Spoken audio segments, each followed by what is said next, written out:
Welcome to the Fantasy Football Fanatics podcast with your hosts Griffin Palmer, CJ Hickman, Jason Cabrera, and Ryan Mitchell. We're back, everybody. Welcome to the show. It is Friday, May 5th. Welcome to the Fantasy Football Fanatics podcast. I'm your host, Griffin Palmer, and I am joined, as always, by CJ the Hitman Hickman and Jason Cabrera. What is up, guys? What's going on, man? Not too much. Happy day after your birthday to you there, Jason.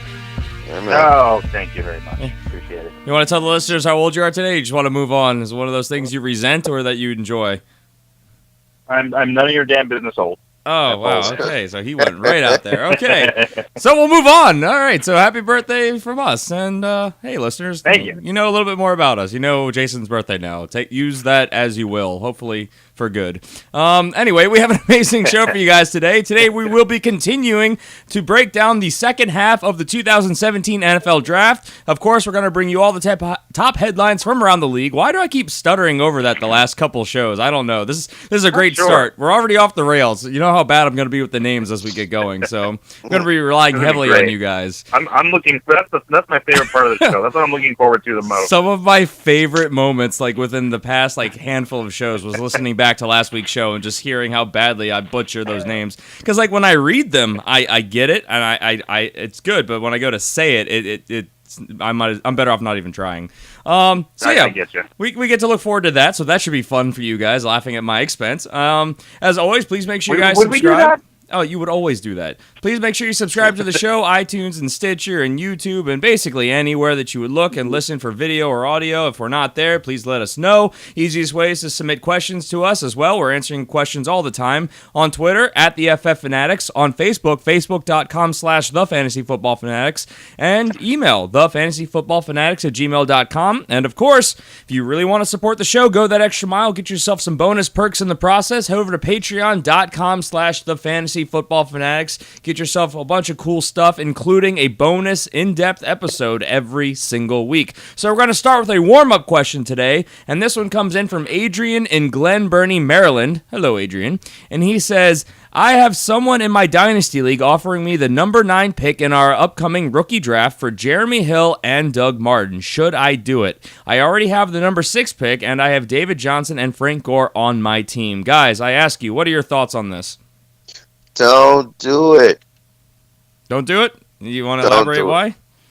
I'll say that this is how I feel about this. I think that you already set. I mean, the only upside I can see to that trade is, outside of the pick, getting something, then is Doug Martin. I think Jeremy Hill is a wash going to this year, man. I think the Bengals addressed the need that they needed to do because Jeremy Hill, these last couple seasons have been just incredibly disappointing. I mean, he actually got some touchdowns, but they've been just slowly just working him out of the offense year after year.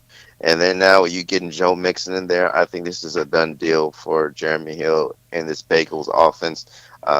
Giovanni Bernard, the guy that they like, he's coming back off an injury.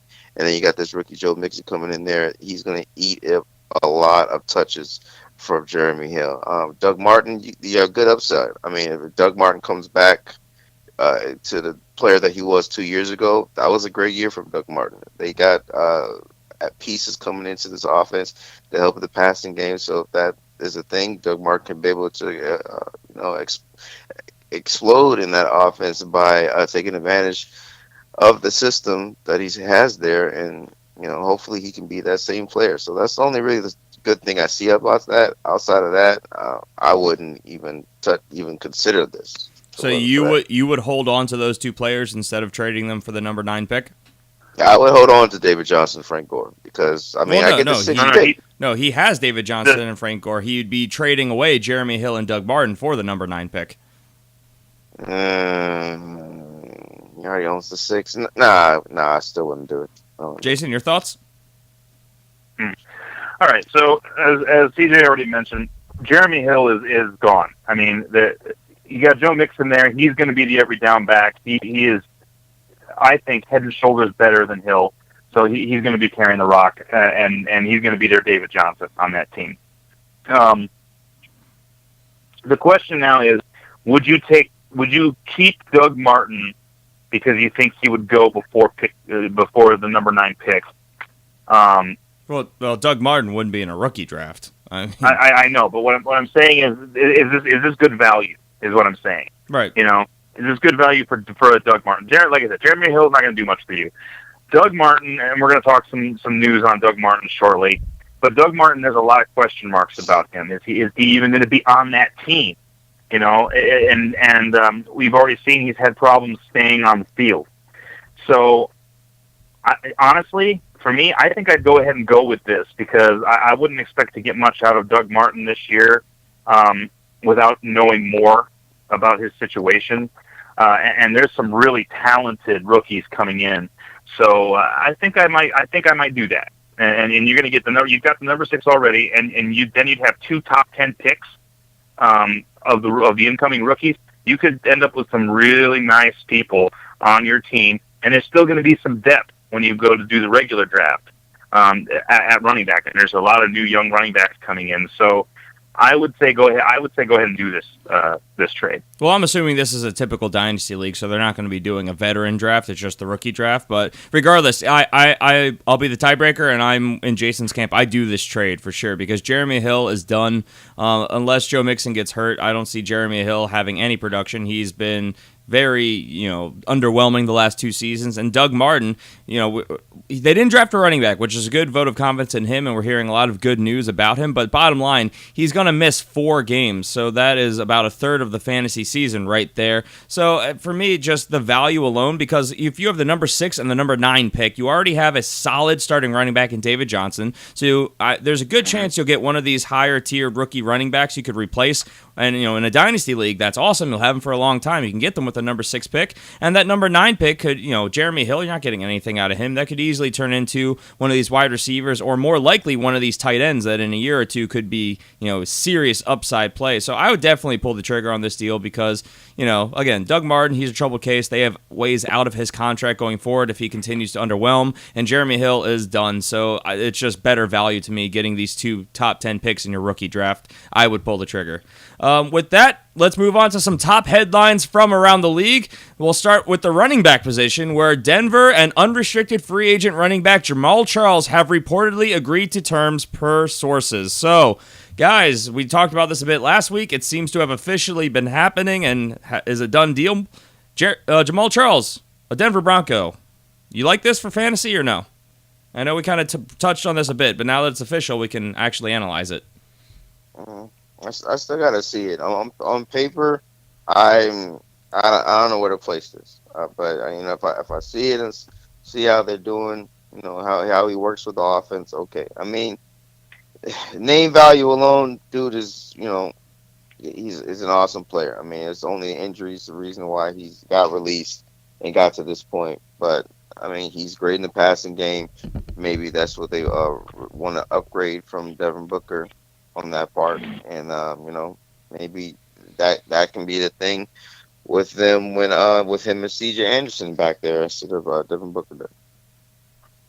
As far as fantasy goes, I'm not happy about it so far. I think this makes that backfield a little more muddled. Know who necessarily is going to do what. I know we're saying that Jamaal Charles will probably be a change of pace back, but this is the guy that's been a top dog for a long time. And I think he's going to push for that starting job, and that could impact things. And they could end up with a 2-headed monster and more of a timeshare than what they've had with Booker, because this is clearly an upgrade on Booker. So I like it for the team. I mean, if they keep working on an offensive line and upgrade there, then they could get a lot of points out of these 2 guys. But fantasy-wise, it's a little scary. Yeah, I agree. I'm with you again here, Jason, just because I think Devontae Booker, like CJ's saying, I think he's in the wings. They gave him a long look last year because he played for about half the season as their starter, drastically underwhelming. So they went ahead and they got a guy who is a dynamic, all 3 downs type back, but he is older. He is somewhat injury prone now, so I don't know if they're expecting. I don't think they want him to shoulder the workload. That's what they have C.J. Anderson for, and if C.J. Anderson goes down, they'd be pretty comfortable comfortable having Jamal Charles. So I think that their initial plan, as we talked about on Tuesday's show, is that I think C.J. Anderson is the first and second down back. I think Jamal Charles is going to be that pass-catching third down option, change of pace back. They'll spell each other. I don't know how much of a timeshare it's going to be or if it's going to be like an 80-20 split. I don't know if it's going to be schemes. We don't know. It's too early on. But as you kind of said, this does muddy the waters. It limits the upside, per se, of both players because the offensive line, unless it gets better, I don't see it being a mutually beneficial position, kind of like we saw with Atlanta, where both guys were fantasy relevant and able to get enough touches in production generally. So just that offensive line, like you said, is very bad in Denver. So we'll see how it all shakes out. I mean, Jamal Charles could have landed elsewhere to have more fantasy upside, but I don't think this necessarily sinks either one of them. I don't think this sinks C.J. Anderson yet, but we'll have to see how it shakes out in the way that they scheme it up. So we'll see. It'll be a process. Let's see. Moving on. Tampa Bay general manager Jason. What is his last name? Licht. Light or Licht? I don't know. I don't know. I thought it was Light. I don't know. We don't hear. He doesn't talk much. Anyway, in a recent interview, he said that Doug Martin has, quote, looked as good as I have ever seen him, end quote, referring to his condition, of course, leading, in this point of the offseason program. So continual votes of confidence and support coming from Tampa Bay for suspended running back Doug Martin. So and they didn't draft a running back. They had opportunity to. They did not. They addressed other offensive positions. So I have to believe Doug Martin is back this year, even with the options. And if he underwhelms, maybe not after this season, but I think for this year, he's there. What do you guys think? I guess I agree with you, man. This is a good sign. It's a good sign. Yeah, as far as what the GM said, I'd take that with a grain of salt. I mean, this is the time of year where everybody's like, oh, he looks great. He looks better than he's ever looked. He's so healthy. He's so good to go. And we always hear all this. But the fact that they didn't go out in the first 3 rounds and draft themselves a running back, that's a good sign. And the fact that they haven't gone out and gone after any of these big-name free agents that are out there, that's also a good sign. So I think this is good as far as Doug Martin staying with the team, unless they look to do something like a trade for Mark Ingram or something like that. I don't see that happening necessarily. So I think we're going to see another year of Doug Martin in Tampa Bay. I agree. Like you said, this is the time of coach speak. Everything's going to be positive. I mean, training camp, you can't hear a negative thing throughout the entire process. It's all a matter of watching what they do and looking through all the different sources. Where there's smoke, there's generally fire, and this has been kind of the vibe and what we've been hearing from Tampa Bay for the last couple weeks. So I think this is a good sign for Doug Martin, but bottom line for fantasy purposes, he is missing the first 4 games, a quarter of the regular season, about a third of your fantasy season. So that's a big hit, and then you got to take that into account when we're approaching draft season. Moving on, free agent Matt Asiata worked out with the Detroit Lions. No news yet as if an offer is heading his way. If he did sign, he would back up Amir Abdullah and most likely compete with Zach Zenner, Theo Riddick, and Dwayne Washington for touches. It's a very crowded backfield. The world. Yes. It's like when I look at the Detroit Lions backfield, it's like the opening credits of the Brady Bunch, and you just see boxes full with running backs. A lot of guys that struggle to really stand out. So, I really like Zach Zenner too. I wish. Yes. Thank you. I wish this. I wish that I could see more Zach Zenner with this team as that change of pace guy with Amir Abdullah, and I think this would take away from that, and that kind of worries me a little bit. I mean, there's so many guys in this backfield. They really need to kind of figure that out and get that straight. It's kind of like the Patriots right now. They got like 18 running backs. Yeah, it's he never really carved out a real standout role in Minnesota, though that was a bad offensive line. And this is just a really crowded backfield where, I mean, I think Theo Riddick is a very different back. I think Theo Riddick's closer to the Amir Abdullah build. I think he'd be more competing with Zach Zenner and Dwayne Washington for touches, kind of that big, between the 20s type guy. Yeah. I don't know. I just don't see a need here. I think this is more of a, they wanted to see what he could do. I don't see him standing out enough for them to sign him. So we'll see what happens. When we know more, you'll know more. And last bit of running back news, free agent running back Justin Forsett has announced his retirement from the NFL after 9 seasons. So, calling it a career. Not the most outstanding career, but he had flashes. He was very good for my Baltimore Ravens back in 2014. That was his one real season of fantasy relevance where he went for 235 yards and I think it was 8 touchdowns. Let me look. Yep. Yeah, 8 touchdowns. Ending a career of, he didn't rush for 4,000 yards in his career and 19 touchdowns. So, all right, Justin Forsett. Yeah. See you later, man. I don't know. We usually do the whole, will he make the Hall of Fame? I think we all know that he will not make the Hall of Fame. Yeah, that's a hard no. Good player, good solid player, but that's a firm no on the Hall of Fame. I like the guy in certain situations. So, all right, Justin Forsett, no more of him bouncing around the league especially like he did last year. All right, so moving on to wide receiver news. Buffalo has elected not to pick up Sammy Watkins' 5th-year option in 2018. He will be a free agent when the season is over. Thoughts?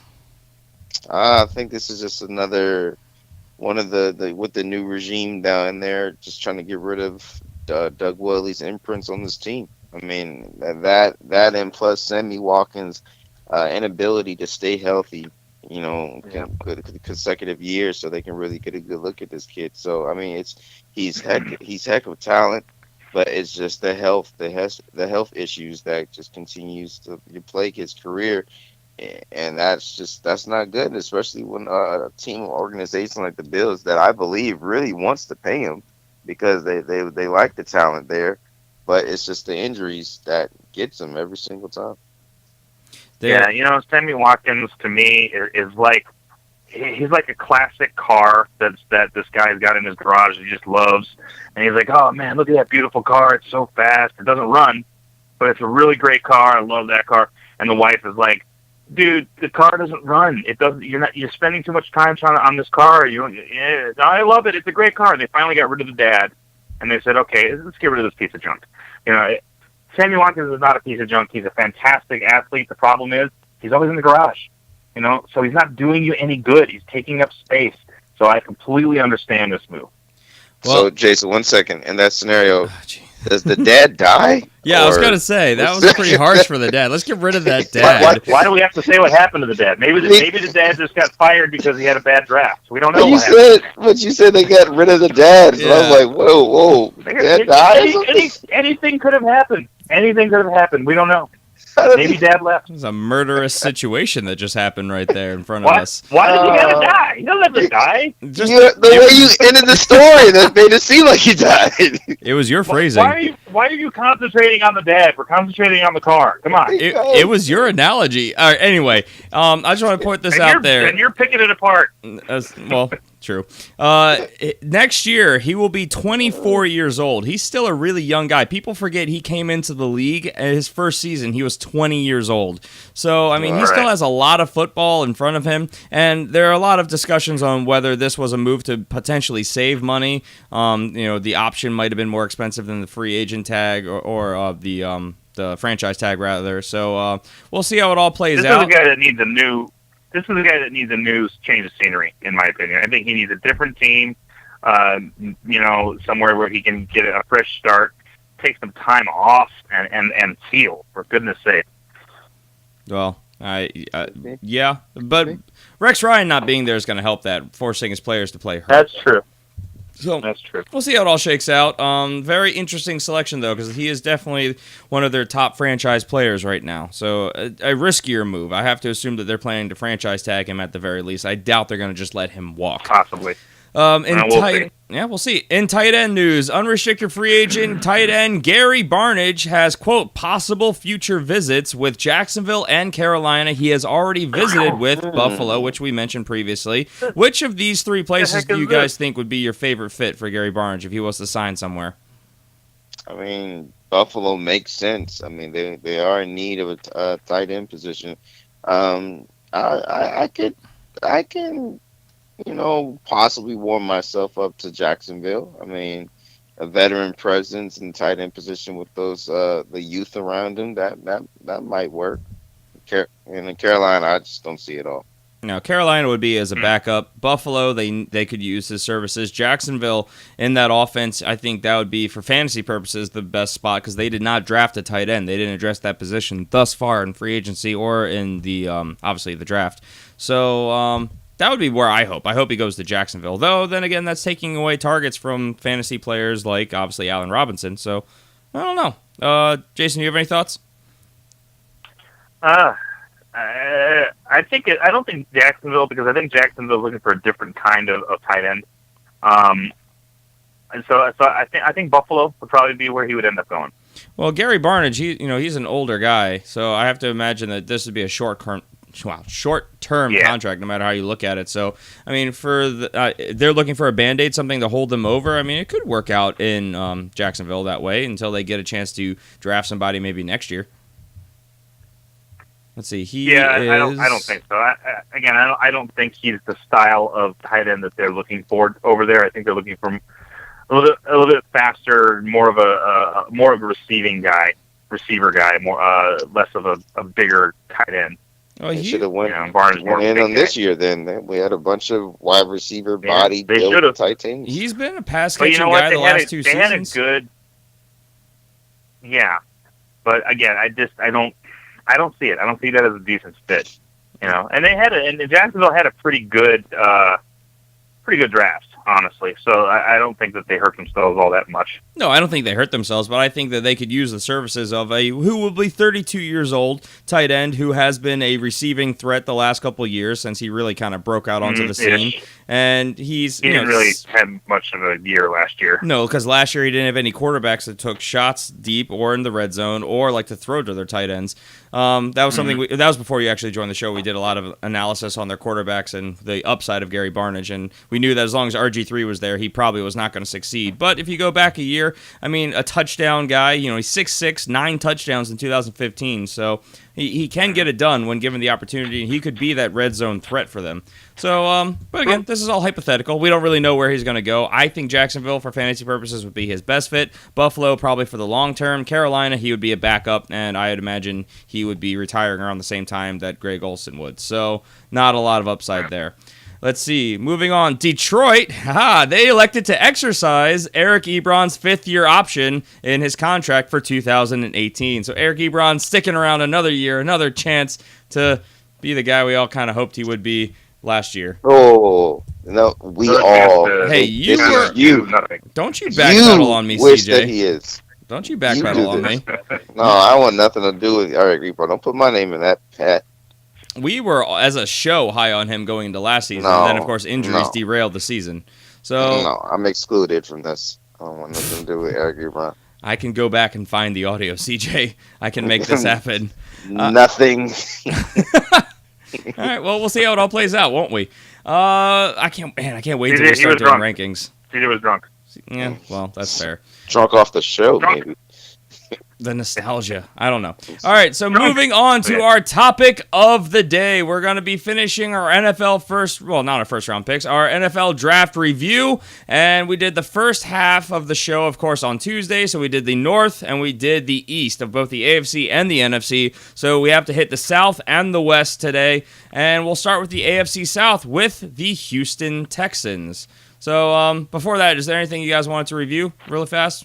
I know we went over a lot of teams last week. Anything pop in your heads before we move on? We're going to be doing winners and losers, both for teams and for fantasy purposes in upcoming shows. If not, we can push right on. We'll save that for the winners and losers. All right, let's do that. So we'll start in the AFC South with the Houston Texans. Now, the Houston Texans, they drafted a number of players. Obviously, they got Deshaun Watson. They moved up to get their quarterback in the first round. So a lot of people think that was an interesting move, but Deshaun Watson wanted to land in Houston. Houston wanted him, so it doesn't get much better than that. They got Zach Cunningham in the second. In the third, they got running back Deontay. Oh, he's got that little hyphen. Deontay Foreman, that's right. Running back. In the fourth, they got offensive tackle. So it begins. Jaleen? Julian. Julian. What is with all these hyphens and names? Anyway, Julian Davenport. These are not real names. There are ways to spell this that come across better. In the fourth, they also got defensive tackle Carlos Watkins. In the fifth, they got safety Treston Decod, I think is what it is. And this is off the rails already. And in the seventh, they got a center, Kyle Fuller. So they were listed as needing quarterback, offensive line, linebackers, corners, and safety. They addressed all of those positions except for corner. What are your guys' thoughts? First of all, I just love how you say names. It's amazing. I think these are some of the most ridiculous spellings, some of them. Yeah. And you know it. And you just insult the parents that they give these children names every You didn't time. have to spell it that way. Anyway, man, listen, Houston, they needed a quarterback. I think they mission accomplished when they got Deshaun Watson. Jason and I both agree. Not big on him starting this year, but I mean, when you look at the tape, man, the guy is a game player. I mean, he shows up in big games. He's just a little inaccurate when it comes to passes and stuff like that. And you go to this NFL level, you got to be able to clean that up. You know, when it comes to going cleaner on the short route, intermediate routes, and the deep pass, and staying away from those interceptions, which he has a problem doing. So hopefully he gets that cleaned up in this offense. And then Deontay Foreman, I like him as a big back, strong guy, aggressive. He could run between the tackles, man. Real bruiser. And I know we talked about that. We don't really think at first he's going to take a hit on Lamar Mills' touches, man. But I think this is a guy that if he gets some good looks, man, he can get in the groove, man. He can be a player for you in later rounds if you just want to take a shot at somebody. It's a waiver wire pick, and you got a guy that you want to fill that hole. He might be that dude. So I like what the draft that they did on offense. Yeah. Okay. So with Watson, I think all of these quarterbacks were a reach in the first round. Yes. But at least with Watson, he dropped to 12. So that wasn't horrible. They didn't reach up in the top 10 to get him. And as we said, this was the guy they wanted, and he wanted to go there. So good marriage. I just pray that they don't try to start this guy this year, because it's nothing good can come of that. However, honestly, I think it's going to happen. I think we're going to see Watson start this year at some point. Oh, I think absolutely. Out of the top three that were drafted, he's the one that most likely has the opportunity to start. The other ones, were backups. This guy is going to be going in for an open spot to compete. Well, I think it'll either be him or Kaiser that starts first. But I definitely, the Tom Savage and Whedon in Houston, those are not starters. And Watson is going to be a starter eventually. So I'm concerned that they're going to start him. He's going to get annihilated. But anyway, he is a great quarterback out of college, and hopefully he has a quick turnover time. And hey, we've seen success with young guys coming in and starting immediately, and it's worked. And then we've seen the opposite, and the opposite usually happens more than not. Zach Cunningham is a really good get in the second round. 6'3", 234 pounds. He's a pretty fast guy. He's an excellent blitzer. He's very good at getting to the quarterback. All-around solid pick at linebacker. And Deontay Foreman, if you read my article on the impact of these draft guys, was my sleeper pick at running back. This guy has got an interesting skill set because he's very big, but he's also very fast and very quick. He's got good feet. Quick moving feet. He can move really fast. He could end up being a really interesting running back to have down the line. And as I mentioned before, he's bigger than Lamar Miller, so he could end up being everybody's bigger than a little Lamar more Miller. of a workhorse than what's that? I said everybody's bigger than Lamar Miller. Yeah, exactly. But he's a lot bigger than Lamar Miller. We can end up seeing a little bit more of the rock going his way. As far as everybody else, these were mostly just rotational players and backfill. So decent draft for Houston, I thought. I didn't really care for the rest of their draft. I mean, I think Carlos Watkins was a good pickup for the 4th round, but as a whole, I mean, it says that they addressed a lot of these needs, but I don't think they addressed their offensive line needs. I think the safety, in the 5th, I mean, not a lot of upside there. And obviously, their biggest need, to me, outside of the quarterback, it was a cornerback, and they did not get that. So they got Tristan McCloud. The code, yeah, the dude, whatever the heck his name is. I'm not very high on him. I remember watching his tape, and he was not very impressive. Yeah, he was a 5th-round pick, but that kind of further cements the fact of what I'm saying. That I don't think that's the answer they were looking for there. So he'll be a rotational guy. Right. He could develop. I mean, he's 6'2", 206. He's a pretty speedy guy. We'll see how he shakes out, but I'm not believing that that's their long-term solution at the position. So.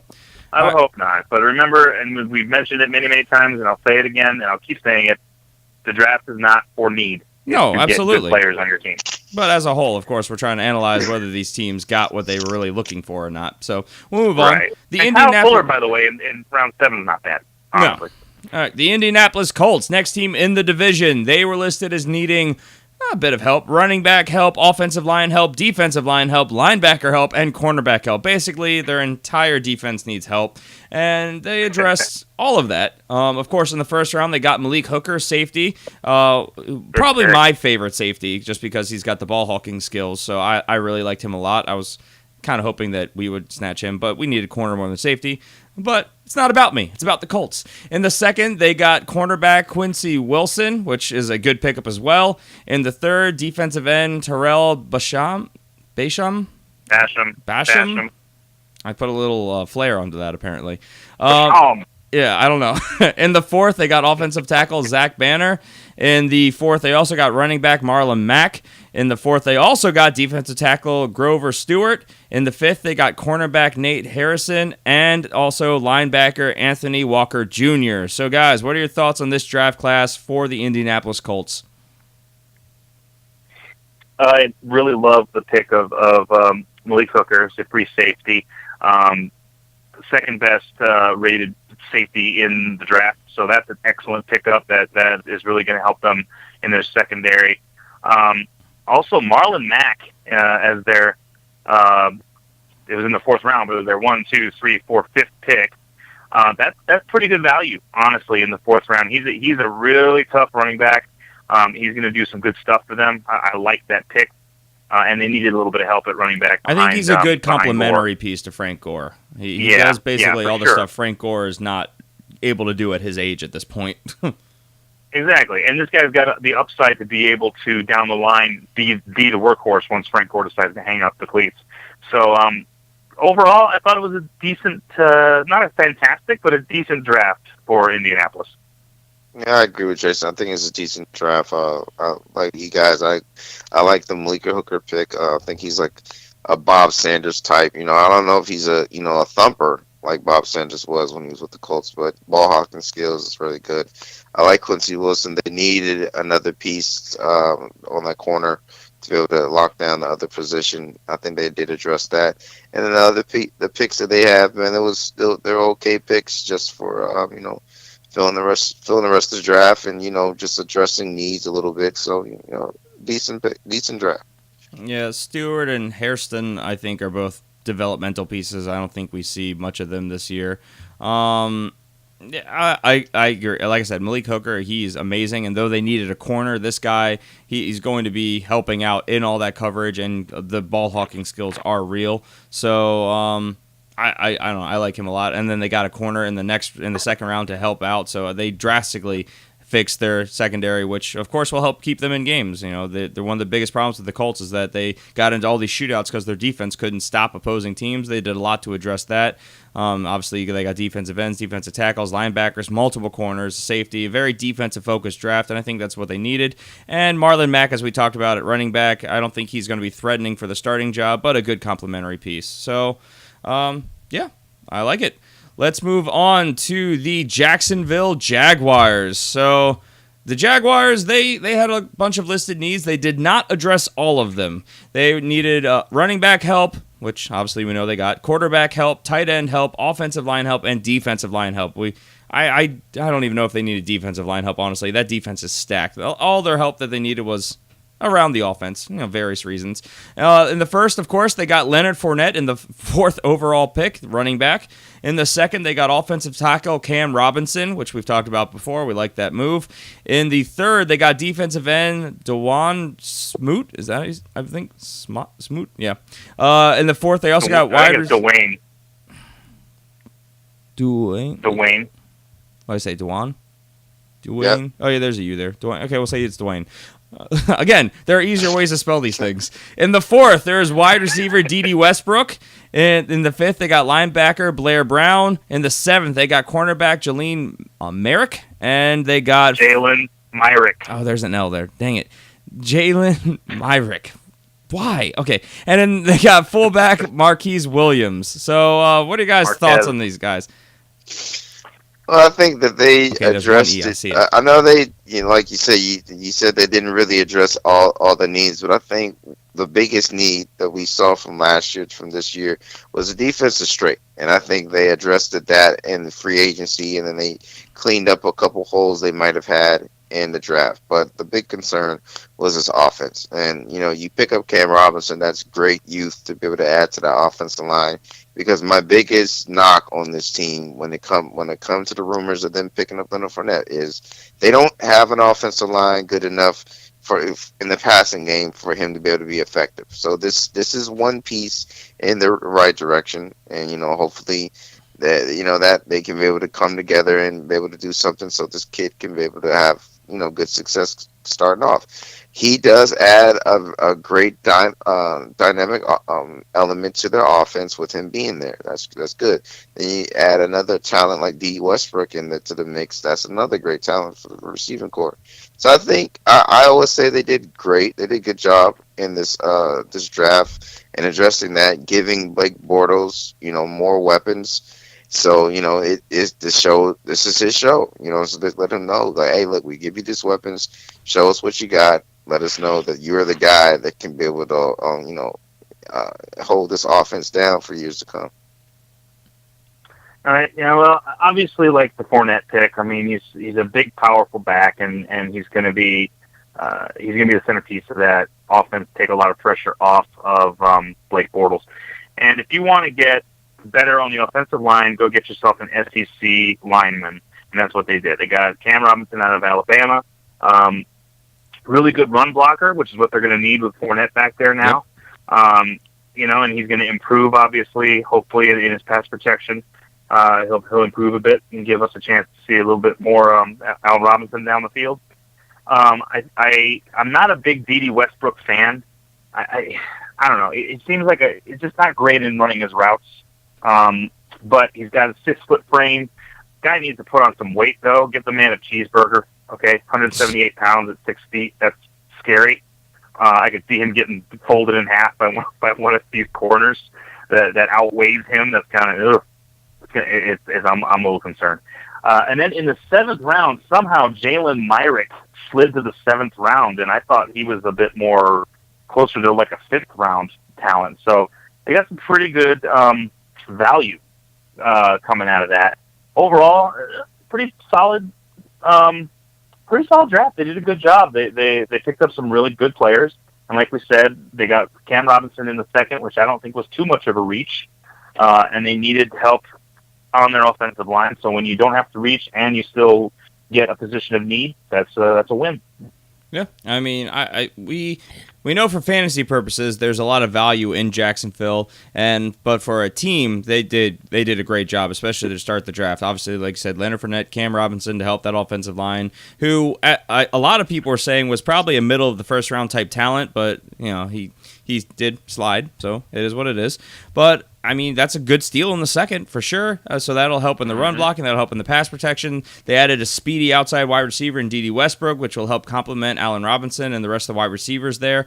They still need a tight end, and that's why I still think Gary Barnes could be that guy. And they didn't address the quarterback position, which I think is a vote of confidence for Blake Bortles. Which, did we report that they were talking about picking up his 5th round his fifth-year option. I don't know if we talked about that on Tuesday's show or not. But we did not talk about that. Oh, well, yeah, that's a thing, too. So, I mean, they're showing confidence in the quarterback, which people have been questioning his long-term status there. So, I like what they did as a whole. I think as a whole, some of the moves that they made towards the end of the draft were less impressive, but, you're going to take what the draft gives you. But overall, I'd say this was a pretty solid draft for the Jacksonville Jaguars. I liked it a lot. Let's see. And that leaves the Tennessee Titans. Now, Tennessee, I hate them a little bit. They were listed as needing wide receiver, cornerback, linebacker, and offensive line. And for some reason, nobody really saw this coming. They went ahead and they addressed wide receiver with the number 5 overall pick, drafting Corey Davis, which surprised, I know it surprised me. It surprised a lot of people out there, I know. Did you guys, how surprising was this to you? This was not surprising to me at all. When we did our mock draft, I believe I said, "Hey, Tennessee needs a guy, and Corey Davis is the best guy in the draft, so let's pick him up." And I was outvoted, but I wasn't surprised at all. I like the fact that they're putting some offensive weapons around Mariota. Well, I mean, I know a lot of analysts, and myself included, I thoroughly believe that they were going to go Jamal Adams with the number 5 pick and then swing around and get a wide receiver with their next pick only a couple spots later. Mm-hmm. Might have been smart, but I think they were thinking offensively going into this, and they had been talking about wanting to get more weapons for Mariota. That's why I thought that would be the perfect marriage. Corey Davis was the best guy in the draft, and that's what they got. Mm-hmm. CJ, you were going to say? Yeah, number 1 receiver in this draft to me, man. This could have gone. I mean, I would have loved them in Philly. I would have loved them there. But this is a great situation for him, man. You got Mariota, coming off a fantastic season, and you pair him up with him, man. This is going to be a ridiculous offense. And I like I said in the previous show, I like the Joey Jackson pick too. I like the dynamic that he is as a player, that not only he can affect the defense but also in special teams. So I like their first 2 picks really stood out to me. Yep. So like you said, then they went corner with their second pick, number 18 in the first round with Adoree Jackson. They got in the third wide receiver Taywan Taylor. Yeah. They also got tight end. How do you say that first name? Somebody help me. Jonnu. Jonnu. Okay, apparently that's a name. Jonnu Smith. They also, in the 5th, they got linebacker Jayon Brown. They got, in the 6th, offensive lineman Corey Levin. They Probably 11. Yeah. I'm so bad at this. It's ridiculous. And in the 7th, they got outside linebacker Josh Caraway, offensive tackle Brad Seaton, and running back, I'm not even going to try that, Khalfani Muhammad. I actually did it. Yeah, as a whole, what do you guys think? I know we covered the first round so far, but what about the rest of the draft? Decent. Jayon Brown, I see it as a reach. I don't think he should have gone in the 5th round. I think they could have gotten him in the 6th, or maybe even the 7th. He's not ready. He's undersized. There's a lot there not to like. I mean, he's a decent talent, not the fastest guy in the world, but I definitely think that they reached a bit for him when they could have addressed. There was several really good players still on the board. I agree. Taywan Taylor, good choice. I like him. And again, Jonnu Smith, a little small for a tight end. They like these small players apparently. So it's kind of like Arizona picking players, but overall, it's okay. It was an okay draft. I really like the Corey Davis pick. That was probably the highlight of their draft. CJ? Yeah, I agree. I said decent. I know.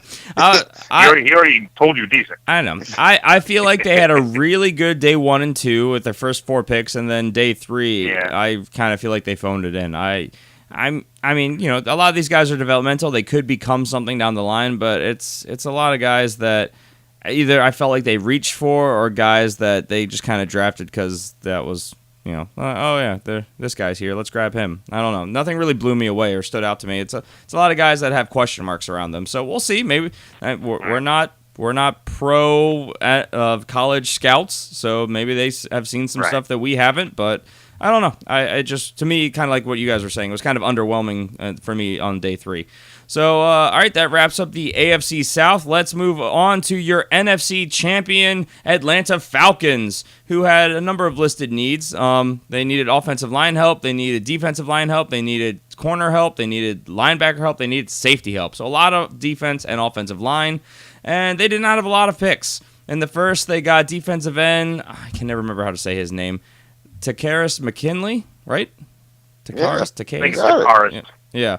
Half of it. Close enough. Close enough. That was good. I'll take it and move on. In the third, they got linebacker Duke Riley. In the fourth, they got offensive guard Sean Harlow. And in the fifth, they got cornerback DeMonte Kazee, running back Brian Hill, and tight end Eric Saubert. I think is how you say it. Yeah. They addressed all their needs with safety, technically. What are you guys' thoughts here? I think this is, once again, if you're not really, a big knowledgeist about these college players, man, you're probably got lost after their first pick. I mean, because I think their first pick really stood out just because, how he came on the scene, when he got drafted and outside of that. But, once again, he's a good talent, man. He gets to the pass rusher. I know you guys say that, that you think it was a reach. But, I mean, once again, the Falcons thought this guy was their guy. He was there. They want to go and take him. They took him. The rest of the guys, you got to do your research on. I mean, they're really just, role players for right now in my book, from what I see. But, they have the potential to, to be some guys down the road that we see that stood out from this draft. Yeah. McKinley was a little bit of a reach, in my opinion. I think they could have gotten him around, coming around in the second round. But I mean, he's a good talent. I mean, he is a good talent, so he'll do good things for them. They moved up to get him Riley, too. And they moved up to get him. Yeah, that's what I'm saying. I don't think they needed to do that. No. I think that he would have fallen to them. They wouldn't have had to give anything up to get him. Duke Riley, they got a steal though in the third round. Duke Riley, some people were talking about bottom of the first round possibly with him. He was linked a little bit to the Arizona Cardinals. He's got kind of that same skill set that they were looking for with this guy. I think he's a very good linebacker. Going to be a nice fill-in piece for them. Eventually, he's going to lock down that starting role, I think, and he's going to be very good on the point of attack. Brian Hill, running back that they took in the fifth round. Interesting pick. I'm not sure why they did that. Well, not bad. He was rated for the fourth round, and he's had comparisons drawn to Latavius Murray. So solid running back, not the fastest guy in the world. Ran a 4.5 40 at the combine. Decent size, 6'1", but he's 219 pounds. He needs to put on some bulk, and then I think he'll be a little bit better. He's pretty quick though. He had an 11.29 60-yard shuttle, so not bad. Not a bad pick for them. Overall, again, kind of a little bit of an underwhelming draft for me. But they did get some solid pieces. Yeah, I don't think that. I mean, maybe they were sticking to their best player available on their board. I don't think that they necessarily missed on any of their picks, though. What was it, Sean Harlow? Yeah. He was definitely. Some people were saying a bit of a reach in the fourth, but as a whole, I don't think they did a bad job. I mean, they got what they needed, so. I don't dislike what the Falcons did with their limited picks, what they had the options to do. So, all right, with that, we will move on to the Carolina Panthers. So they had a few more picks, but they also were kind of limited. They were listed as needing running back help, wide receiver help, tight end help, offensive line help, and defensive line help. So a lot on the offensive side. They addressed every one of those positions except for tight end. Of course, in the first, they went out and they grabbed Christian McCaffrey, which I still have really mixed feelings about personally. We'll get into that in a little bit. In the second, they got wide receiver Curtis Samuel. They also got offensive guard Taylor I almost said Morton. Moten. Yep, Yeah. there's no R there. In the third, they got defensive end Deshaun Hall. In the fifth, they got cornerback Corn Elder. In the sixth, they got fullback Alex Arma. I know. I'll find it. And in the seventh, they drafted kicker Harrison Butker. So, what are you guys' thoughts here? I'm curious. We haven't talked too much about the move of Christian McCaffrey for starters. I know we did a little bit on the post for day one draft show, but what are you guys' thoughts? I mentioned before that I didn't like the marriage necessarily of the Carolina Panthers and Christian McCaffrey. With Jonathan Stewart still being there, though, I can kind of understand the move. He's going to be more of a change of pace back for them, and he's going to be a piece they're going to be able to move all over the field, put him in the slot, use him as a receiver every now and then. So he's a nice weapon for them to have, and these kind of guys are becoming more and more in vogue in the NFL. These kind of multi-use offensive weapons that you can just move around the field, and he's excellent. I mean, I'm very high on Christian McCaffrey. I really like him. If they try to use him as their all-purpose back, I don't see that happening. I don't think he's going to be able to do that. He's not going to have the kind of production that they want to see out of that kind of position. But Curtis Samuel, good wide receiver. I thought that was an okay pick in the second round. They probably could have. He probably should have slid a little bit further down. I'm not a big Taylor Moton fan. Out of Western Michigan, he's all right. I mean, he's not a great offensive lineman. He could have gone in the third or even the fourth round, and they got him in the second, so it seems like a reach to me. Corn Elder, to me, is their biggest pick, that besides Christian McCaffrey, that was a great pick. In the fifth round, I don't know how Corn Elder slid to the fifth round. He probably should have gone in around the third round. So overall, that's a fantastic pickup for them. And then addressing their kicker in Harrison Butker in the seventh round, that's decent. That's maybe a starter that you're getting in the seventh round. So that's always a good option. Yeah, I agree with Jason. I mean, the big pick that really stood out was Chris McCaffrey, just because how dynamic a player he is and what he can be able to do in this offense. I mean, pairing him up, I mean, the read option is going to be alive and thriving in this offense, and he's going to be a matchup nightmare for defensive coordinators when they play against the Panthers, because you already got to defend against Cam Newton, and now you adding Christian McCaffrey to the mix. It's going to be something. To me, I kind of felt like after that they underwhelmed for me, because I felt like for looking at that team in those primetime games last year, the big need that I saw that needed to address was cornerback.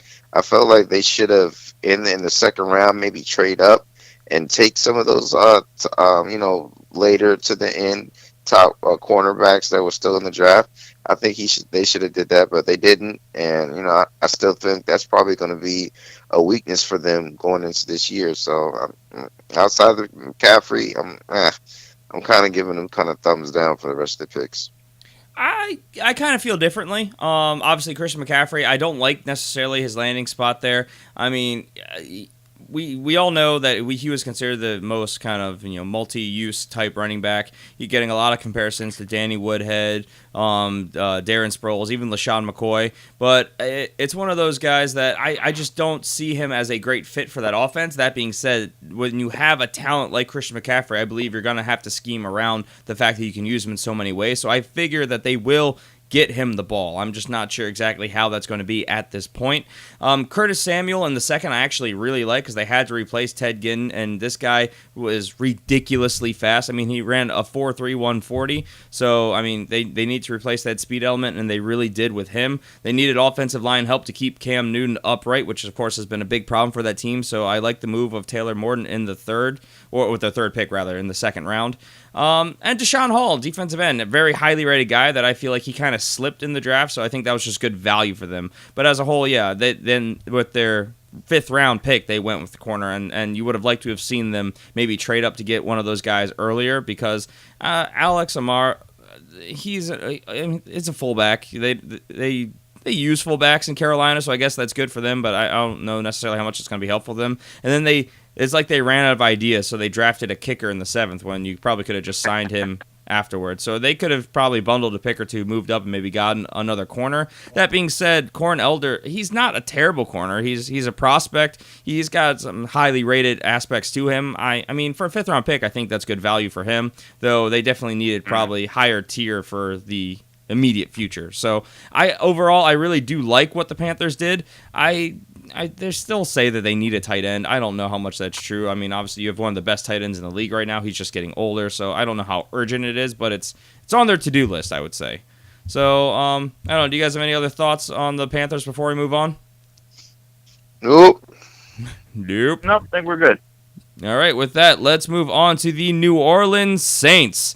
Now, the Saints were listed as needing a whole lot of help. They needed quarterback help, which, a backup. Wide receiver help. They needed defensive line, linebacker, safety, and corner help. So everything across the defense. They had a handful of picks.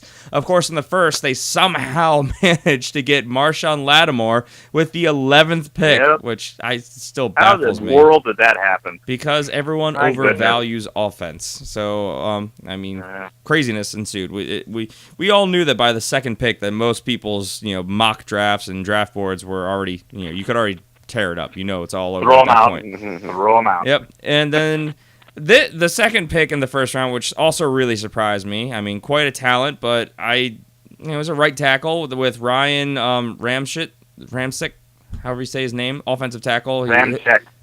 Yep, that's what it was.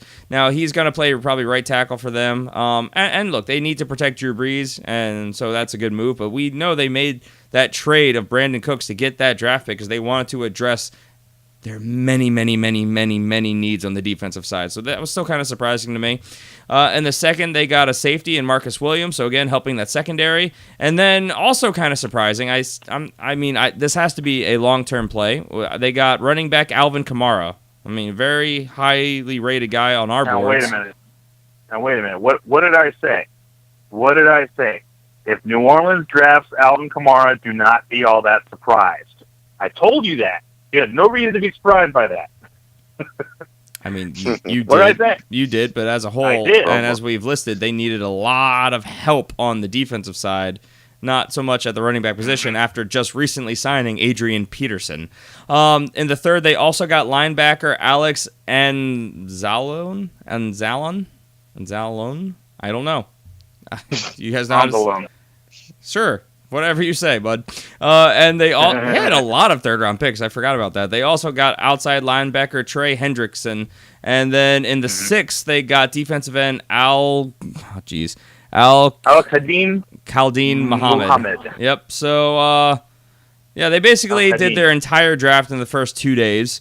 And, they didn't miss on any of these guys. I just think that they had a lot of needs on the defensive side that they could have maybe addressed better. But I mean, hey, it's their board, it's their players. They got some nice pieces for the future as well. What are you guys' thoughts? Yeah, you can't shoot them and badge them for not getting better players. They did. Let's just congratulate them that they at least addressed it. I mean, you got Marshawn Lattimore, cornerback. That's a great pick. That's a good piece that you can be able to build around in the secondary. You got the offensive lineman, and granted, you probably could have gone another weapon there, but to be able to protect Drew Brees from getting hit, and that's your franchise quarterback. Yeah, I can see that. That's pretty smart. Alvin Kamara there, good change of pace back. I think that probably puts the nail in the coffin with the Mark Ingram not being the thing there. Yeah. To me, I mean, he's younger, he's more athletic, more elusive. Sean Payton's probably drooling to use him, and Mark Ingram is begging for a trade, but they won't let him go. So I can see that. Everything else, once again, good pieces to fill into that defense and offense. Yeah, and by the way, I stand corrected. His name is Anzalone. Anzalone. Sure, it is. Very Italian. Alex overall, not a bad. Anzalone. A good draft. I mean, like we've said many times, you don't draft for need. You don't look and go, I need a safety. Where's the safety? Pick a safety.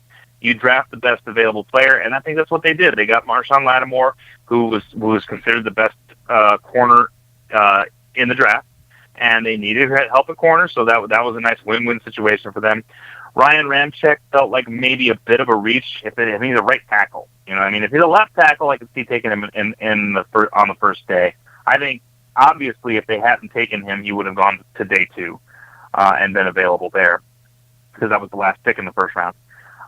Marcus Williams, that's good value in round 2. Pick number 42. He's a good free safety. So again, addressing their defense, the secondary, and getting a good pick. Alvin Kamara, I'm not surprised at all. Once again, when you bring in a guy that's going to be the workhorse, like Adrian Peterson's going to be, you need to change of pace back, and that's not going to be Mark Ingram because he's a workhorse, you know. So they brought in a change of pace guy, and it's a very good pick, especially in the 3rd round. Kamara slid all the way to the 3rd round. He's fast. He's going to give them exactly what they need in that backfield to kind of change things up. And the other picks, like we said, most of their draft was in the first 2 days, and that's not too bad. You know, that's good picking. And then Muhammad is a decent pick at 6. He's a developmental defensive end. He's going to be put on a little bit of weight, but overall, not too bad. Yeah. Look, they were the worst pass defense in football last year, and they got the top healthy corner, we should say, in this year's draft, and they got a good safety, especially for the value in the 2nd round.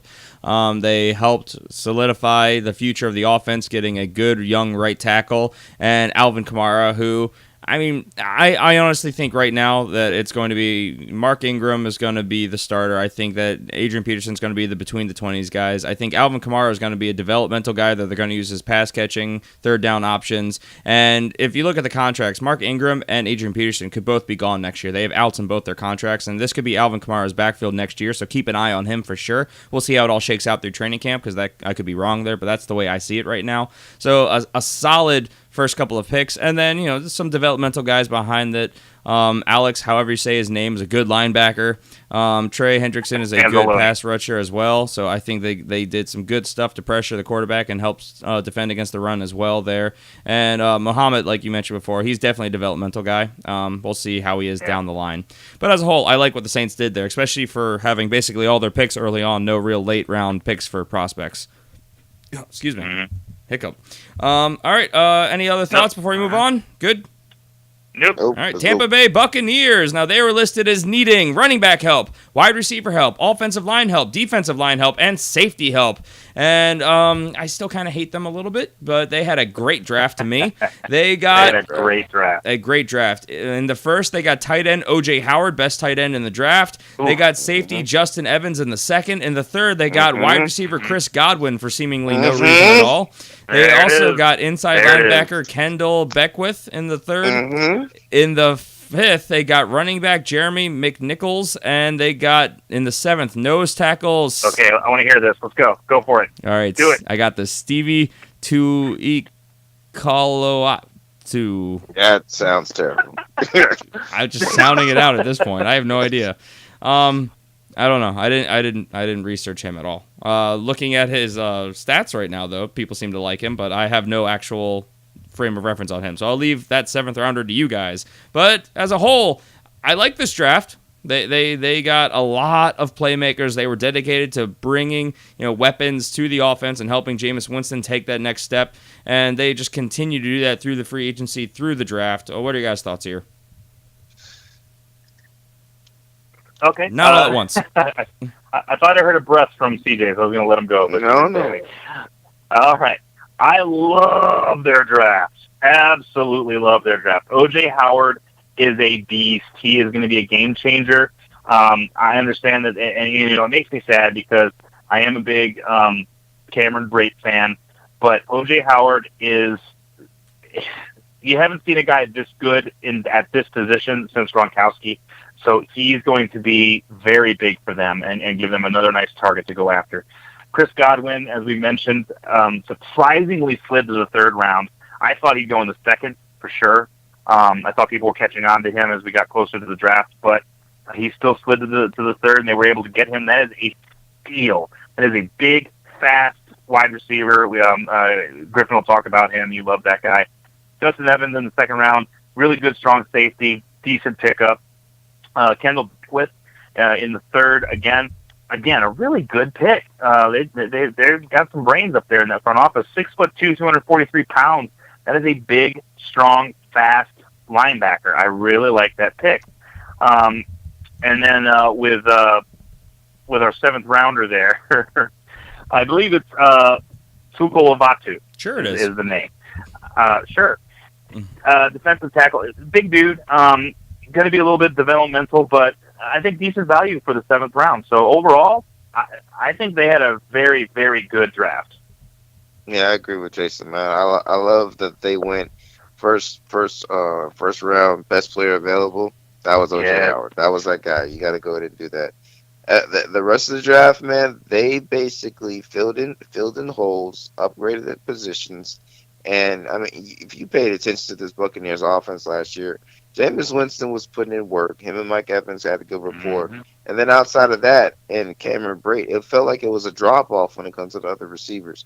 So you insert Chris Godwin there, man. He immediately upgrades the number 2 position as a wide receiver in this offense, and then. And now you're putting in O.J. Howard in the mix. Even over Deshaun Jackson? Well, Deshaun Jackson's probably going to be brought there to be number 2. So Godwin would be number 3. But, I mean, he can play outside as well. I mean, that's the thing. He's versatile. He can play inside and outside. But, and then, I think they're going to start running the 2 tight end sets. And you got 2 good dynamic tight ends with O.J. Howard and Cameron Brate. So I like what they did for this offense. I like what they done for Jameis, and I love the additions that they drafted for the defense. Mm-hmm. Yeah, you guys basically said it all. And I kind of said as we were going on, O.J. Howard, amazing pass-catching tight end who can also block. They can now do 2 tight end sets like you wouldn't believe. Chris Godwin, I know he slipped to the 3rd. I really don't know why. I had him down as my number 4 wide receiver, possibly edging into my number 3 at one time. I mean, he can do it all. He had a fantastic season this last year in his college career. Yeah, he can play outside, inside. He's a speedy guy. I don't know. I really, really like this guy. 4'4", 240, crazy agility, good hands, high points the ball. He does it all. So that's a great weapon to add to that offense. He's not going to be a gimmick player. Obviously they addressed the defense with Evans and Beckwith. Jeremy McNichols in the 5th just further shows me more reason to believe in Doug Martin because they didn't bring in any high-end prospects to compete, though a good value in the 5th. As a whole, for their limited draft picks, I think the Buccaneers did an outstanding job because I don't think they needed a lot of defensive help, honestly, because that defense started there's a lot of talent there, and as they started to gel as the season went on, they were a completely different defense from the first half of the season to the second half, and if they can keep building on that, they didn't lose a lot of pieces this offseason. I think that they could be a very serious contender, and some people are already kind of crowning them as the winners of the South this coming year, which I think might be a little bold, but we'll see how it all plays out. All right, with that, we've got 2 divisions down. We took a really long time to do those 2 divisions. We'll have to speed it up a little bit. We're going to move on to the AFC West, and we're going to talk about the Denver Broncos. So, the Broncos, they were listed as needing offensive line help, running back help, defensive line help, and linebacker help. So, I think some of that's subjective, but that was what they were listed as needing. In the 1st round, they drafted offensive tackle Garrett Bowles, which we all thought was not a reach. We thought they were going to go offensive line, but that was not the guy we thought they were going to take. In the 2nd, they got defensive end DeMarcus Walker. In the 3rd, they got wide receiver Carlos Henderson, and they got cornerback Brandon Langley. And in the 5th, they got tight end Jake Butt. I still can't believe that's his last name. They got wide receiver Isaiah McKenzie. In the 6th, they got running back D'Angelo Henderson. And in the 7th, they got quarterback Chad Kelly. So, thoughts on Denver? I think that might be the first team that you got every single name right. Look at you, Griffin. I've been practicing. Look at you, Griffin. I'm really good at this. In work. I am. Well, mine's gonna be quick, Jason. So you can get rid of it. Go ahead. I am terribly underwhelmed when it comes to Denver's draft. I mean, Really? because they needed offense. You desperately need that so you can keep your quarterbacks upright. So okay, kudos on that one. Outside of that, I just don't like it. I mean, you got the Jamal Charles pickup now that we just found out about. I still don't like that pick. That I'm still waiting on that to that to grow on me. And then the rest of their picks, it's just nothing's really standing out to me. And I'm saying, yeah, okay, I can get behind this. It's just that's how I'm feeling about them. Jason? Their best pick was Jake Butt in the fifth round. I'm surprised he slid all the way to the fifth round. Really good tight end out of Michigan. Big bodied guy. He's gonna be a player. The rest of their draft, I don't know. A lot of these positions felt like reaches to me. Like Garrett Bowles felt like a reach at number 20. I think he could have slid down. They could have traded back and gotten him. Oh, absolutely. There were several offensive linemen that were better than him that were available, and they chose not to address that. DeMarcus Walker is a good pick. 16 sacks in 2016, so obviously he likes to get to the quarterback. That's a decent pick. I think that's maybe their second best pick of the entire draft. Isaiah McKenzie is there's a reach in the fifth round. Chad Kelly, quarterback. I don't like quarterbacks that can't be leaders, and this guy, in my opinion, cannot be a leader. Bad attitude his entire time in Mississippi. You can't deny his skill. He's got a lot of skill, but the fact that he can't lead people, that's pretty bad. You got to lead people as a quarterback in the NFL. So, Mr. Irrelevant, and I think that's going to be exactly what he'll be, because unless he straightens his act out, he's not going to do anything in the NFL. Yeah. I agree with everything you guys said. I will say I do like the move of Carlos Henderson in the third. I think that was a good value for him, and they are really looking for that third pass-catching option outside of Demaryius Thomas and Emmanuel Sanders, as we talked about. Wow, it was months ago now. They had two guys that broke like 1,000 yards, and the next highest person was at like 200 yards receiving. So they really need that third option. And I mean, I don't think he would be a standout as a number one or maybe even a number two, but as a number three guy, a slot guy, he's a shifty 5'11", 199. He's got good leg strength. He could be that guy. So I like that move. And but Griffin, will he get good production with the quarterbacks that he has right now throwing in the ball?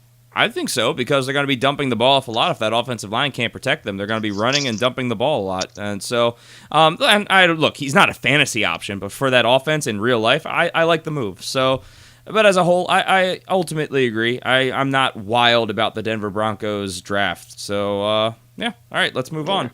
Kansas City Chiefs, they did not have a lot of picks because they traded a lot of them away. So they were listed as needing a quarterback, running back, defensive line, linebackers, and cornerbacks, which I don't know why they were listed as needing so many defensive positions when they were such a stout defense last year. They did lose some pieces, but still. Of course, we know that they traded up to get Patrick Mahomes, the second quarterback, in the first. In the second, they got defensive end. I have no idea how to say this one.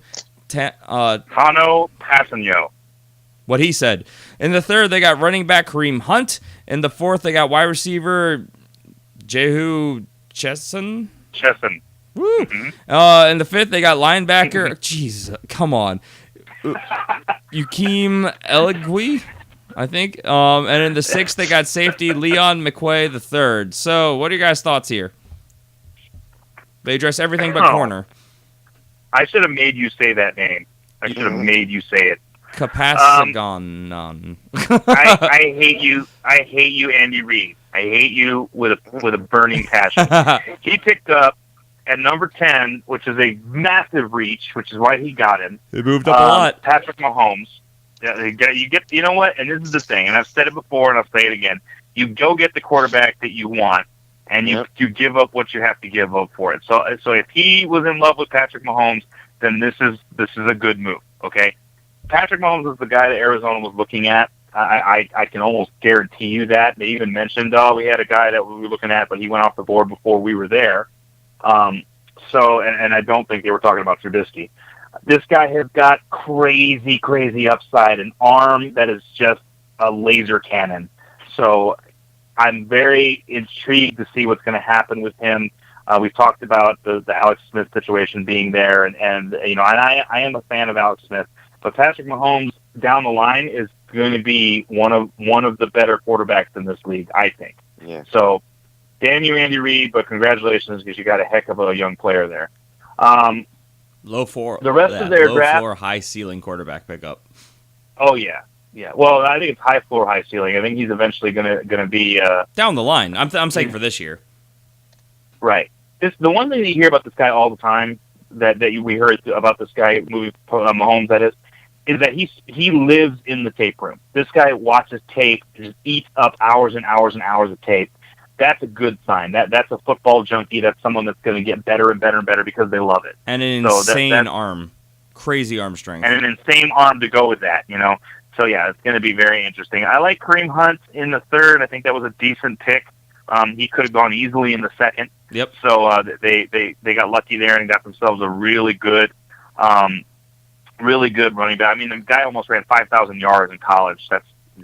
He fumbled one time. He had will one be fumble in a 5,000 yards. Yes, he'll be in a very congested backfield, but he'll be definitely in contention for touches. Oh yeah, for sure. So, but the rest of their draft was just okay. They got their guy of the future, and they got a pretty good running back. The rest of their draft, I thought, was all right. Yeah, I agree with Jason, man. Totally. Thank you, CJ. All right, well, he nailed it. There was nothing much to add. That's fair. All right, with that, we will move on to the other team in LA. Actually, no, we haven't talked about the other ones. Okay, the Los Angeles Chargers. That's right. Hey, the Chargers. Now, they needed quarterback help. They needed offensive line help. They needed wide receiver help, defensive line, and safety help. Now, this is another very highly contested, whether this was a good move or a bad move. In the first round, they shockingly, with all their needs on defense and how deep their wide receiver position is, they went out and drafted Mike Williams. So that's something. In the second, they drafted offensive guard Forrest Lamp. And in the third, they got offensive guard Dan Feeney? Two Dan E's. Feeney. Feeney, two E's. All right. In the fourth, they got safety Rayshon Jenkins. In the fifth, they got safety Desmond King. In the sixth, they got offensive tackle Sam Tevy. And in the seventh, they got defensive tackle Isaac Rochelle. Thoughts? I like it. I like what they did. They went off the board. They shocked the world. They shocked the crap out of me by going pick up Mike Williams. But I can see it. I can see good upside with him and Phillip Rivers. If he's open, then they build a nice rapport relationship. Phillip Rivers is going to give him the ball. I mean, you remember the last time he had a tall receiver, dynamic receiver like that, Vincent Jackson. You saw how productive he was with them. So that's that. I like the offensive pieces when it comes to offensive line. That's a desperate need that they need to do. Then to upgrade it. They need to get younger at that position, man, because what's the dude? Dunlap? I think he's a right tackle. He gets blown up every single week. And I see Philly Ribs' eyes just cutting at him every single time. And I'm like, get this dude out of there. So that's good. I love Desmond King. I was talking to Jason the whole time. What was that, day 2 or 3? I was like, man, I hope the Eagles. Day 3 when he went. Yeah, day 3. I think I was looking like, Jason, I hope the Eagles can pick him up, and then next thing you know, he's off the board. So, there you go. But he's a great corner that they can be able to use as a slot, and he's great ball skills, good solid tackler. I think there's going to be an upgrade in the defense. So overall, I like what the Chargers did. King was great value in the fifth. Yeah. Oh my gosh, I was going to say that. How in the world did Desmond King drop to the fifth? That's nuts. Very good value there. I love the Mike Williams pick. I mean, he's a big, huge dude that's going to give them a target in that end zone to go along with their many targets they already have. So that's a good little weapon for them to have. They picked up one of the best offensive linemen in the draft, Forrest Lamp. Excellent guard. He's going to really help that front line. And then they went out and got Dan Feeney. He was the first guard off the board, wasn't he? Forrest Lamp? Oh, yeah. Yeah. Lamp was the first guy off the board. I thought so. Right. Not the first offensive lineman, but first the first guard. Yeah. So they really wanted to address their offensive line. They actually picked up 3 offensive linemen in this draft, which is, I think that's the most anyone did in this draft. Most people got 2. They got 3. They got Forrest Lamp, Dan Feeney, and later on Sam Tevy, which is decent. Rochelle in the 7th is actually pretty good value where they picked him up, 225. So that's a big dude, 6'4", 280 pounds. decent speed, 4.89 40 at 280 pounds is pretty darn fast. So they had a pretty good draft for their first year here in LA. So I'm kind of excited to see what happens. I agree with everything you said. I still wish that they had gone defense with their first pick. I look, Keenan Allen, Tyrell Williams, Dontrell Inman, Travis Benjamin, Stevie Johnson, all wide receivers that are already in Los Angeles, and now you add Mike Williams to that fold. A very, very, very congested wide receiving core. Plus, we know Mike Williams is going to be a red zone threat, so that takes away from the tight end duo of Hunter Henry and Antonio Gates. So it's very diluted there. It's going to be a nightmare to try and sort out. Phillip Rivers is a real winner here. Right. Bad for fantasy, good for the team. Yes, fantastic for the team. All right. Yeah. And so, we got one more team. I was going to say we're going to move on. We have the Oakland, soon-to-be Las Vegas Raiders. Now, they were listed as needing tight end help, offensive line help, defensive line help, linebacker help, and cornerback help. Now, they took a shot in the first round and drafted cornerback, I can never remember how to say his name, Garon Conley. Thank you. Garion. Is it Garion or Garon? I don't know. Garion. I've heard it said both ways through so many different sources. I don't even know. I'll take your word for it. In the second, they got safety Obi Melanfonwu. In the third, they got defensive tackle Eddie Vanderduz. Fourth, they got offensive tackle David Sharp. In the fifth, they got linebacker Marquel Lee. And then nothing until a whole bunch of seventh round picks where they got safety Shalman Luan? I don't know. I saw no. This is the first time I'm seeing that name. I don't remember him being drafted, honestly. In the seventh, they got offensive tackle also Jalen Ware. They got running back Elijah Hood and defensive tackle Trayvon Hester. So, what are your guys' thoughts here? I was disappointed in Oakland. I think they moved around a little bit too much. I mean, they had 4 seventh-round picks. That's rough. You need you need some 4s and some 5s in there. Too many 7s. Obi Melifonwu, I think, was my favorite pick of theirs. 6'4" strong safety who runs a sub 5.40. I mean, the guy is stupid fast. He's huge. He's going to be a playmaker. I'm really excited to see him play. The rest of their draft, Elijah Hood in the 7th was good value, but other than that, I'm actually not that impressed. And I'm a little concerned because if Garion Conley ends up being guilty, they're going to lose a first-round pick. Yeah, I think it's no doubt about it. Their whole first round is depending on this dude not being charged for this. The allegations that are going against him right now. But once again, if he's found not guilty, then this is a good pickup for them. And I'm like Jason. I like their first 2 picks. And the rest of them is a little so. But I definitely like Mafami. He's ridiculous. I think he's going to be like a camp counselor, when he gets into this league, man, because he's just so freaking big. And he can hit and ball skills. It's going to be ridiculous with Oakland, man. Yeah, I mean, obviously, we saw their dedication to the defensive side, first 3 picks. I mean, Garion Conley was being contested as a top 3 corner. He obviously off the field made him slide a little bit, but still was taken, in the first round. Obi Melanfonwu, I mean, a freak athlete. Holy crap, his combine, amazing. Yeah. I mean, like we were talking about, 4.4 40-yard dash, 95th percentile. Vertical jump was a 44-inch, 99th percentile. Broad jump, 141 inches, 99th percentile. Holy crap. So this guy is going to... genetic freak. Yeah, he's going to break up passes a lot, and he's going to hit people. Beyond that, it was kind of underwhelming. I mean, even if you look at their rankings and ratings, we say like a really good move is somewhere in like the 5.8 to 6 or higher, and they didn't even come close to that for the rest of the draft. Eddie Vanderduz I did like in the 3rd. I think he's going to be a good addition to that defensive line who they could use a little bit of depth there.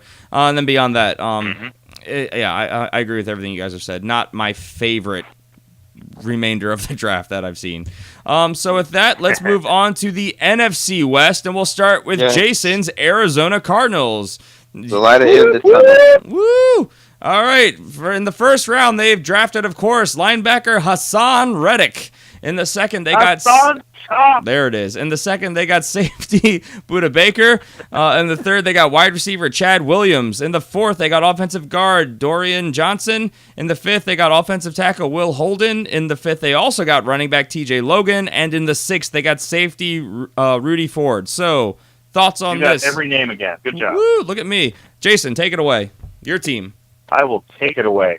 First off, let's start at the top with Hassan Reddick. I absolutely love it. This was a fantastic pick. And if you read my 7-round draft I did for Arizona, that was my number 1 pick. That's what I wanted them to take. First off, everyone's calling him an outside linebacker. That's not the position he's going to play. He will play inside linebacker, where he will be a very nice piece to add next to Dan Buchanan, our other inside linebacker, who is also a first-round pick. They both have similar skills. They can both rush the quarterback. They can both stuff the run. They can both drop back into coverage. Reddick's a little bit bigger. This is an amazing pick. I love adding him to our offense. It makes our linebacking core one of the most dynamic linebacking cores in the league. Budda Baker, that was another home run. I don't even understand how he got into the second round. He was right at the top, and I was just shocked. Arizona does not trade up very often, and they traded up to get this guy, and I understand completely why they did. This guy is Tyrann Mathieu Part 2. He's a little bit bigger than Tyrann is, and he's a playmaker. The guy can play both safety positions and slot receiver. He just knows where the ball is. He's a ball hawk. He has no problems getting into the box and hitting somebody. He can rush the quarterback. This was a home run hit for Arizona, picking him up in the second round, so I love that. I think he starts at nickel for you guys. Personally, he will probably actually start at free safety if Tyrann Mathieu is available to be the strong safety, and those two as a safety tandem is going to be dangerous, very, very dangerous. We shall see though. In the third round, Chad Williams surprised a lot of people. They were like, "What? Why? Who? What?" Let me just remind you that Bruce Arians loves the third round. We picked up a guy named David Johnson. You probably heard of him. We picked him up in the third round. We picked up Tyrann Mathieu in the third round. We're very good at picking third round talent. Chad Williams is a big guy compared to the rest of our receivers. Anyway, he's over 6 feet tall, and he's very, very, very fast. Of course, because Arizona. So good pick. I expect to see some good things out of him over the next couple of years. Probably not this year. He's going to need some time to put on some weight and to adjust. Dorian Johnson, offensive guard, very, very nice pickup. He actually is going to have a chance to start this year. He's going to be possibly in the rotation to be the starting right guard. Will Holden is a swing tackle. He's going to be sort of the guy that takes the place of his name escapes me right now. But we had a tackle that just walked out the door. He was our swing tackle. This guy will be our new swing tackle. Give us a lot of options on the offensive line. TJ Logan. This dude is 5'9", 196 pounds. He ran a 4.37 40, so he is stupid fast. He's probably going to end up being our returner, our kickoff returner, and our punt returner more than likely. So he's going to have impact immediately. He'll also be a nice backup since we had I can't remember his name again. What is wrong with me today? We had running back switch over to receiver. The guy you guys Ellington, use? Andre Ellington. Andre Ellington, thank you, Ellington. Yep. Since Ellington moved over to receiver, TJ Logan will probably take that position. He's a little bit bigger than Ellington, provides the same kind of running back as Ellington was, but with more power and speed. And then of course Rudy Ford, who is listed as a free safety, but actually we're going to bring him on as a corner, so he's going to have an opportunity to compete along with Bethel and Brandon Williams. To be that corner opposite of Patrick Peterson. Overall, this was a very nice draft for Arizona. They did address some needed areas, and they added 2 absolute beasts in Budda Baker and Hassan Reddick. I'm pretty excited. I like it, man. Good job, buddy. I have nothing to add. He touched on everything I was going to say. I completely agree. Good draft. I The only thing that I think is sad is that they couldn't get Mike Williams in the first. Yeah, man. Well, they weren't going to. They weren't going to. Hassan Reddick, and actually they talked to Kime after the draft, and he said we had our eyes on Hassan Reddick the entire time from the very beginning of the draft. He was a top-rated guy on the board. He was going to go number 1. Yeah, for our listeners out there, this is a reference to our members show, our Patreon show. So, yeah. Oh, that was on the Patreon show. That was. Yep. So, all right, let's move on to the other team in Los Angeles. I didn't even go through like the needs of Arizona. They needed quarterback, offensive line, wide receiver, cornerback, safety, linebacker. They addressed everything but corner and quarterback. Now we'll move on to the Los Angeles Rams. We got Rudy Ford, corner. Yeah, well, he's listed as a safety officially right now, so we'll see. I'm just reading what is listed officially on NFL. Semantics, yes. All right, the Los Angeles Rams, I believe they needed a lot more than what's listed here, but I mean, sure, we'll go with this. They needed offensive line help, defensive line help, linebacker, cornerback, and wide receiver. No first-round pick. In the second, they drafted tight end Gerald Everett. I can't talk today. Gerald Everett. I got it. Gerald. Yeah, all right. Anyway, in the third, they got wide receiver Cooper Kupp. They also got safety John Johnson. See, that's just a silly name, too. In the fourth, they got wide receiver Josh Reynolds and outside linebacker Samson Abukum, I think is what it is. In the sixth, they got defensive tackle Tanzel Smart and fullback Sam Rogers. And then in the seventh, they got defensive end Edjuan Price. John? I don't know if there's a silent letter there. Sure. I don't know. Why not? Why not? I don't know. I didn't get into his tape. So, what are you guys' thoughts? I don't know. I mean, I like the Joe Everett pick. He's very talented. Good tight end. The rest of the guys, I don't know. I got to see him play. I got to see him play in the system. Because just right now, their names are not really popping off to me. I got to see him in the system. The only really guy that's popping off is Joe Everett. The best pick, their best pick was Josh Reynolds because they got him in the 4th round. Good receiver. He's gonna do some good things for them. Cooper Kupp, also pretty good receiver. He's gonna be a slot guy probably. Gerald Everett is more of a receiver than a tight end in my opinion. He's shorter, 6'3". But we got pretty good speed. He looks like a receiver when he's running out there, so he could do some nice things for them. Red zone target. Other than that, yeah. Other than that, well, I guess John Johnson, the free safety. He's a decent safety. He's gonna do good things for them. They got pretty good value for him in the 3rd round. But other than that, I wasn't a big fan of most of the guys they picked up. They kind of phoned it in after about the 4th round, I think. Yeah, if you look at their actual rankings, it looks that way. I don't know. Nothing really jumps off the page at me. I mean, they didn't address offensive line or corner. They definitely look dedicated to adding weapons and pieces around Jared Goff, trying to make him a thing. Obviously, they invested a lot of capital to get him last year. So, we'll see. I think this team still needs a lot of help in a lot of positions, so we'll see how it all shakes out. Let's see. Moving on, we have another team that needed a lot of help. We have the San Francisco 49ers listed as needing quarterback help, offensive line help, defensive line help, linebacker help, and cornerback help. Basically everywhere. They need the whole team. Yeah. And I think the only reason that there weren't more listed is because they made a decent number of moves in free agency. In the 1st round, of course, they moved down one spot, acquired a ton of draft capital, and got defensive end Solomon Thomas, who we think they were going to draft anyway. They also, then in the 1st, they moved back up, and they got linebacker Reuben Foster. Great pick, a guy who slipped because of off-the-field problems, but a top-tier type linebacker. In the 3rd, they got cornerback Akello Witherspoon, I think is how you say it. In the 3rd, they got quarterback C.J. Beathard, thank you. In the 4th, they got running back Joe Williams. In the 5th, they got tight end George Kittle. Anyway, all right. They also got Kittle without the S. That's a good way to look at it. They also call you Skittle. They also got wide receiver Trent Taylor. In the 6th, they got defensive tackle DJ Jones and outside linebacker Pitta. Help me here. Teumo Wow, that's a good one. Ipenu. Taumo Penu. Sure it is. And Taumo Penu. if you say so. And in the 7th, they got defensive back Adrian Colbert. So what are you guys' thoughts on this draft? Well, I'll tell you this right now. First off, brilliant move by Lynch. I'm so impressed with what he did to Chicago. He made Chicago a laughingstock with one move. Yes. Made them move up, literally one move. They moved up one spot, and he ended up getting a lot of capital for that. And because of that, he ended up getting Reuben Foster. Not just this year, but next year too. Oh my goodness, yeah, and next year as well. I mean, he knew exactly what he was doing, and he did a fantastic job. Reuben Foster is the pick of this draft for them.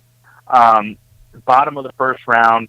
This guy is a Luke Kuechly type of guy. I mean, he's going to be that kind of playmaker in that defense. He's going to wreak havoc. Solomon Thomas, same kind of thing. He is just going to wreak havoc. This defense already looks really scary, and they've only had one draft with John Lynch in there. Witherspoon is decent value in the 3rd round. Kittle was excellent value in the 5th round. He should have gone higher. Probably in the 3rd round is where he should have gone. DJ Jones, another really good value pick out of Mississippi in the 6th round. And Adrian Colbert, free safety out of Miami, another really nice pick. So they were making some really nice picks. The only pick that is really kind of head-scratching, and I wasn't impressed, was the quarterback, Beathard. I don't understand why they brought this guy on. He doesn't have a great arm. He's not the most mobile guy. I don't get it. I mean, I understand he was rated certain way. He was rated to go in like the 5th round or 6th round. I saw a lot of 6th round for him. Yeah. Yeah, and they took him in the 3rd. I don't understand it. It's scary because sometimes you'll see general managers who have a blind spot. You know, they're really good at drafting wide receivers, really good at drafting corners, but for some reason they can't seem to figure out running back. They can't seem to figure out quarterbacks. Hopefully, this is not the case with Lynch with quarterbacks because the 3rd round way too high for C.J. Beathard. Maybe Kyle Shanahan saw something he liked. Maybe he really likes this guy. Who knows? Maybe. I don't see it, but I mean, hey, maybe. I agree. They got elite talent at defensive line and linebackers with obviously Thomas and Foster. They got a really good corner to still be available in the 3rd in Witherspoon. Beyond that, it's kind of hit or miss, but I as a whole really like what the 49ers did. They had a lot of picks, and I feel like they hit more than they missed, and a lot of these guys will be great additions to a team that really needed an infusion of talent and youth. So, CJ, anything you want to say? I agree with you guys. That trade was they wanted to me. For me, when they did that trade and be able to get those extra picks, that a spoon coon job by you guys, man. An amazing con job. And with that, we'll move on to the final team. Yep. We've hit all 32 at the end of this. Oh, yes. That was so loud. The Seattle Seahawks, which had so many picks, yet somehow did not address all their needs. Anything. They were listed as needing quarterback help, offensive line help, defensive line help, linebacker help, and cornerback help, and yet somehow they got no linebackers and no quarterback help. No first-round pick. In the 2nd, they got, because they traded down. In the 2nd, they got defensive tackle Malik McDowell. I can talk. I almost said McDonald. McDonald. McDowell's. Yes. We have the Big Nick. I got it. In the 2nd, they got Ethan Pokic. I think Pokic. They got defensive back Shaquille Griffin in the 3rd, and strong safety Delano Hill, and defensive tackle Nazir Jones, and wide receiver Amara Darboh. Yeah, there's no T there. In the 4th, they got free safety Tedrick Thompson. In the 6th, they got safety Michael Tyson, offensive tackle Justin Sr. In the 7th, they got wide receiver David Moore and running back Christopher Carson. So, guys, the massive amount of picks that the Seahawks got. What are your guys' thoughts on this draft? I don't know. Seattle. It's I don't know. It feels like it's a bunch of nobodies, but I mean that draft when they drafted, Richard Sherman and Cam Chancellor. Yep. That was the same thing. So they might have just found some new LOB candidates in this draft, and that we're going to be seeing when they actually play that these dudes are beasting. But it's we're just going to have to wait till they play. We'll see. Yeah. A lot of these guys aren't extremely highly rated, but I mean, hey, you're likely to hit with this many picks somewhere. Sure enough. And that's how Seattle does it. Seattle reminds me a little bit of the Patriots because that's how they do it. They go out and they get these unsung guys that fit their system, that they know how to deal with, they know how to work with. Malik McDowell, very good pickup to them. Pretty good defensive lineman. I like him. Shaquille Griffin. Again, really good value in the third round. I think that he some people kind of slept on him, so he was able to slide down to them. Cedric Thompson, strong safety out of Colorado in the fourth. Again, very good value. This is the thing about Seattle. They're very good at finding value deep in the draft, and that's why they are good, and that's why they've been good. And it reminds me of, again, the Patriots. Again, there's always one head-scratcher, and to me, this one was Ethan Pacic. I mean, he was arguably the best center in the draft, but round 2 was a bit high. I think that they could have probably picked him up in the third or maybe even fourth round. He's decent. He's got decent power and ability, but he does have a problem against bull rushes. So that could be an issue, especially in our division where we have just ridiculous bull rushers in our division. That can be a problem for them. It was a big need, though. Wait to see. They needed a new center. It was a need, but again, you don't reach for need, and they know better than that. So we're going to make them pay for it. Easier said than done. So yeah, I agree with everything we've said. And no, I meant don't draft for need. Sometimes you need something, and it's staring right at you. Nope. Never a good idea. Don't do it. Never say never. It's a trap. It's a trap. It can be. I'm just saying, if you have two evenly tiered guys and one is a position of need and one is a position of depth, you're going to go with the position of need. Just saying. Well, if they're evenly rated, yeah, but Pacic should not have gone in the second round. They should have waited. I agree. All right, with that, we're going to shut up and get out of here because we went way more in depth on the teams today than we did on Tuesday's episode. So we're signing off. And yeah, when we see you guys on Tuesday, we're getting back to fantasy. We're going to be talking fantasy winners and losers from the aftermath. We're not going to be going team by team, but looking at, risers and fallers, some hot takes, some things that we learned, all types of, back to our normal stuff. So this should be fun. As always, please make sure you guys subscribe to the show. We are here every single Tuesday and Friday. Patreon.com, YouTube, iTunes, Stitcher, you name it, the works. Follow us on Twitter at the FF Fanatics or individually. I'm at G Palmer FFF, CJ's at CJ Hickman 89, Jason's at Jason Cabrera 13, and make sure you guys check out our post show, found exclusively at youtube.com/the Fantasy Football Fanatics. Generally not football related, but that's kind of half the fun. Any parting thoughts, guys? And a happy belated birthday again, Jason, man. Woo! All right, we are out of here. Everyone have a great weekend. We will see you on Tuesday. Bye. Life in the fast lane. Moving at life and I can't slow down. Only got a gallon in the gas tank, but I'm almost at the finish line, so I can't stop now. I don't really know where I'm headed, just enjoying the ride. Just gonna roll till I drop and ride till I die.